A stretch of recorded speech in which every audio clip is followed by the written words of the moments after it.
and shine. Let's get ready to take on the day. Activated mornings on WEFM 99.9.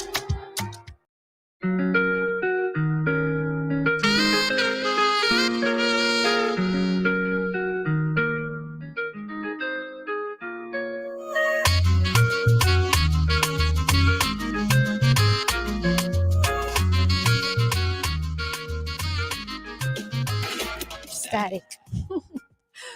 Morning, good morning, good morning, good morning, everybody. We're signing in for another activated morning. For today, Tuesday, the 9th of January, 2024. I don't know. I know it's supposed to feel like a new year, but somehow I don't know. It just feels like a continuation. Like days just rolled in from one thing to another from last year. So I don't know. It's still a brand new year. But I don't know. If you're feeling like me, it feels like it's just a continuation of 2023. If that's good or bad, I'm not sure. But anyhow, good morning to everyone listening. Good morning to Ari, who is here with me. He's been with me since morning. Ari, how are you? What? Good morning, Simmons. Good morning to everyone within the sound of my voice. Those getting ready for work, school, just starting your day. Special good morning to you. Special good morning to silent listeners, those in the diaspora. Everybody locked into 99.9 this morning. Good morning. How am I? How are you, Ari? Yes, how are you? As well as somebody could be when everything but dead people is. Because me and my Lord, I've never heard that one before, Ari.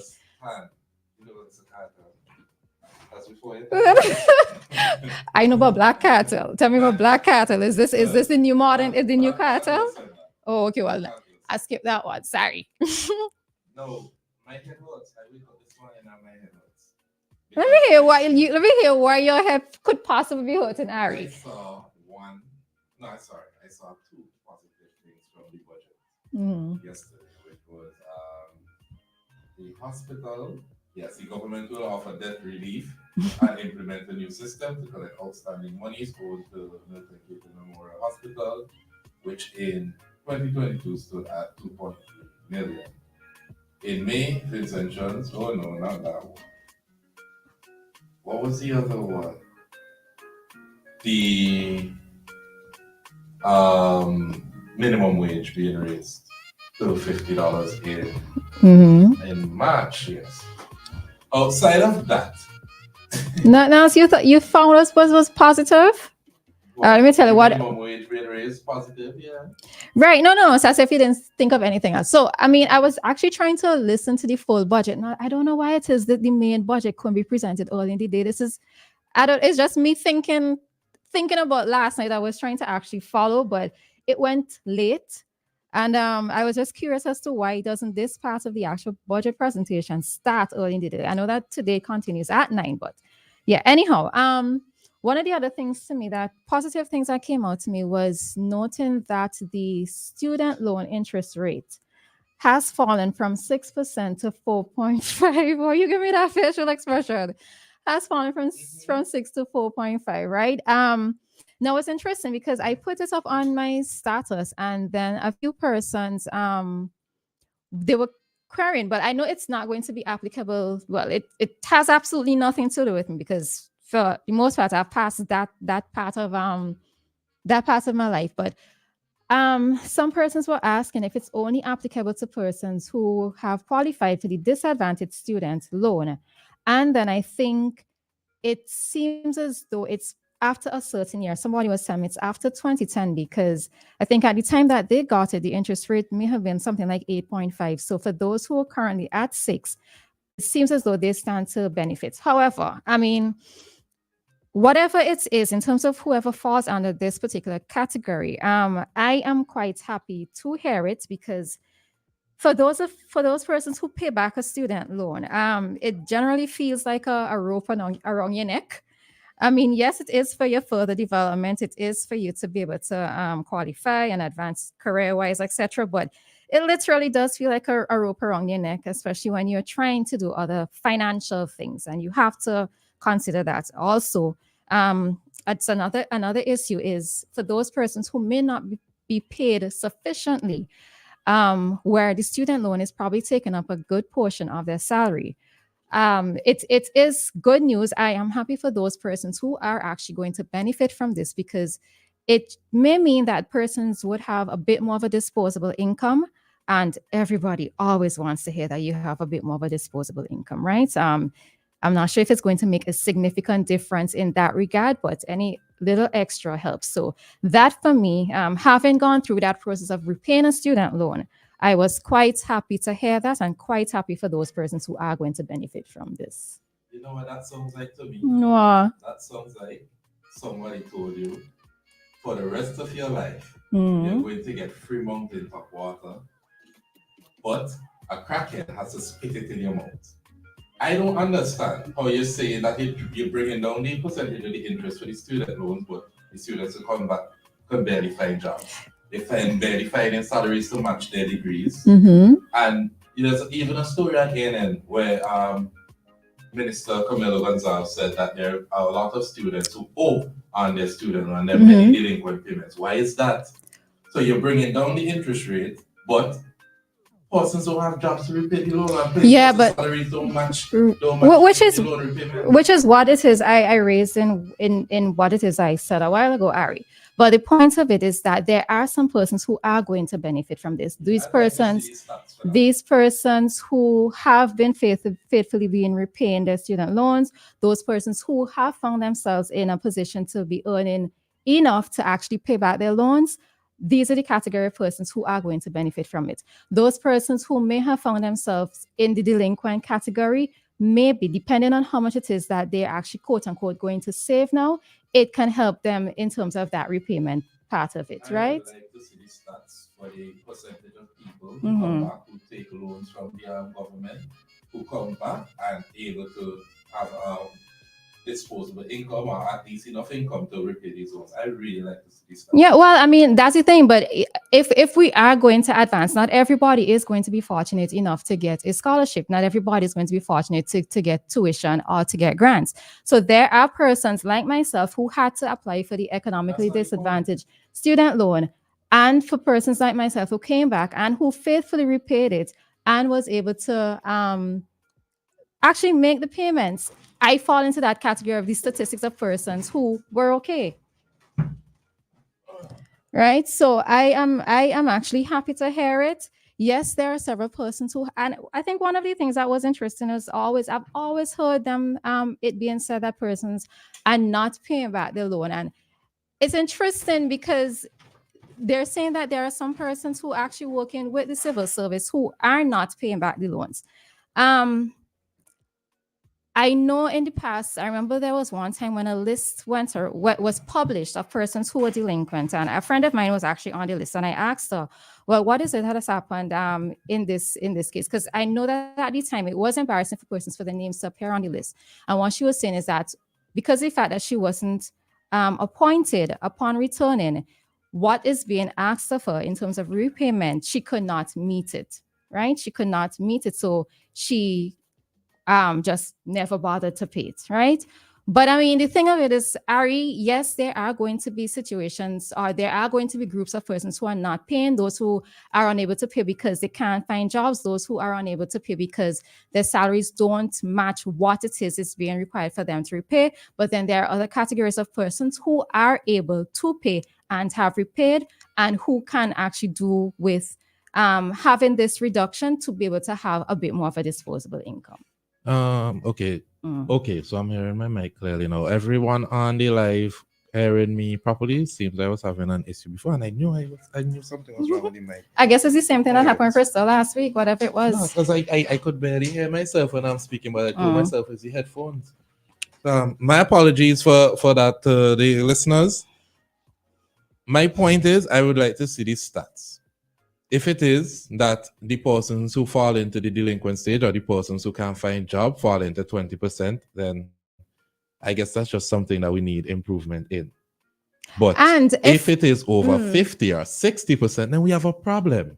You know what I always remember toward this discussion, Ari, is I remember hearing the PM say, he said it. I'm not making it up. He said it. That many persons who go to study, even if you take a loan, you do not have to come back. just pay back your loan, right? You don't necessarily have to come back to SVG, just pay back your loan. So, I mean, the thing of it is government cannot find employment for everybody. There are some persons who study particular things who cannot be employed here because they're going to be overqualified or there is no placement for them. But especially with the economically disadvantaged student loan, where it's a revolving loan, in that persons who repay are going to they're going to assist new persons coming in. You know, it's quite important. It's very important for those persons, especially in this category, to pay, because you're going to be helping persons who are coming into the program at a later time from you. I'd like somebody to tell me what exactly are these loan agreements that don't have a bond. I would like to know which one of them don't have a bond, because as much as the PM did say that, there are a number of persons that have gone away to study that have the disadvantaged loans that are on bond that have to be in Simmons for 5 to 6 years working. So I'd like to know. That's what I'm saying. I like to see the stats for these things. But the main thing that spoiled my morning was the license and registration. My registration for my vehicle is already $800, and what they're proposing is $1,000. Yesterday Big I said life. here, Dun, dun, dun, I dun, said, dun, dun, dun. with the raising of the minimum wage, it's gonna have a trickle effect. Now, I was looking at it from employers raising the price on the goods and that sort of thing. I did not expect this morning to see it directly affect many other things. Now, Vincentians will pay 25% more on the driver's license and similar increased charges for related services, while conductor license, this will make no sense to me. Conductor license will move from $15 to $100. That's a huge leap. 15 to 100? $15 to $100. Drivers will pay $125 a year, up from $100. So why conductors made such a big leap? Because the money has to be recouped somehow, Ari. You But give them conductors how much money so conductors making for it? Anyways, now for 1 year, your driver's license will be $125 up from $100. For 3 years, $345 up from $275. For 5 years, $535 up from $425. Your tutor's permit is $250 up from $200. Learner's permit $125 from $100. Registration and change of ownership $190 from $150. Duplicate license or permits, that's also $125 from $100. Examination of a driver $125 from $100. What is this? Sorry, my eyes not as good as it used to be. Dealer's license. Dealer's license is now $4,000 from $3,200. Fee for inspection of a motor vehicle is now $115 from $90. Temporary driving permit is $125 from $100. International driver's permit is now $200 from $150. Conductor and omnibus $100 from $15. And fee for personalized number plate payable on registration is $2,800 from $2,500. Now, the motor vehicle registration is a bit more in depth, and maybe it'll be a bit tedious to read everything, but I'll read the top ones. Not exceeding 200 pounds, private vehicles are now $500 from $400. Private motor tricycles are $250 from $200. Private motorcycles are now $315 from $250. Vehicles less than 2 tons are $1,095 from $875. And hearses $1,000 from $800. These are a lot. These are big markups. These are big markups. These are things that spoil anybody wanting. So you mean to tell me now, from I already thought 800 was high. 1,000 now? 200 more. Save it for the rest. Save it for the year. That's nonsense. Save it. That's nonsense. Yeah, well, Ari, I mean, the thing of it is that when it comes to budgets, always expect for something to be going up. That's just how I feel whenever we hear a budget presentation is to be made. Yes, it is that we're looking for the good things, etc. Like I'm happy with regards to the student loan. The student loan decrease in interest payments, but I knew that something else was going to be happening. Every year, the government has to get back their money somehow, and unfortunately, it's generally through these measures where it has to come out from all pockets even more. But a lot of the people who have the large incomes not paying taxes. How we get by that? How we come to that? You mean how we come to that? There's a lot of tax-free concessions for about persons with large incomes for different jobs across the board. Tax-free concessions, or they fall under the category of allowances which aren't taxed? Which is it? If I comment, I will say too much. So I'll just all right, well, no, I mean, it's for you to help me to understand, because there are a number of persons here in St. Vincent and the Grenadines that have a large income that don't pay tax on certain things. Meanwhile, the persons who fall into the middle and lower categories always end up holding the bag. This, for me, don't make sense. But maybe that's just me. Okay. Yeah, well, I don't know what to say to it, Ari. It generally is what happens whenever a budget is presented. It's funny what people tend to accept as a norm. Okay, well, but everything going up, but that is what happens. Yeah, but Ari, seriously, what do you want for us to do? Do you want for us to go out and sense? Uh-huh. I want it to make sense. Then the government is going to say something like, I want the benefits and the non-benefits to balance out. That is what I want. But maybe I just want things in a perfect world. Yeah, but the other thing to Ari, that they're going to say that the money has to come from somewhere. Is it that we're going to be taking more loans to do this and to do that? They're already taking the loans. They're already taking the loans. And these are the same loans that we have to pay back, which is why they always have to find more money, which is why it has to come from us again. It's not a perfect world, as you just said. It's not going to be a perfect world. I would just like for this to make sense to me. You give in one hand, you have to take back in the other. That's how for them it's going to balance.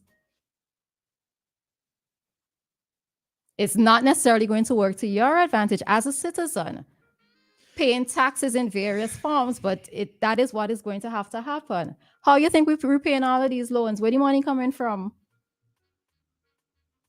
All right, so Ari gave me a face. He's not commenting. Sometimes I have to remember where I am, and I have to think about things before I say them. All right. So the time here is now 7:33. We are going to take a break at this time, pay some ads, and then we'll be right back with Traffic Talk.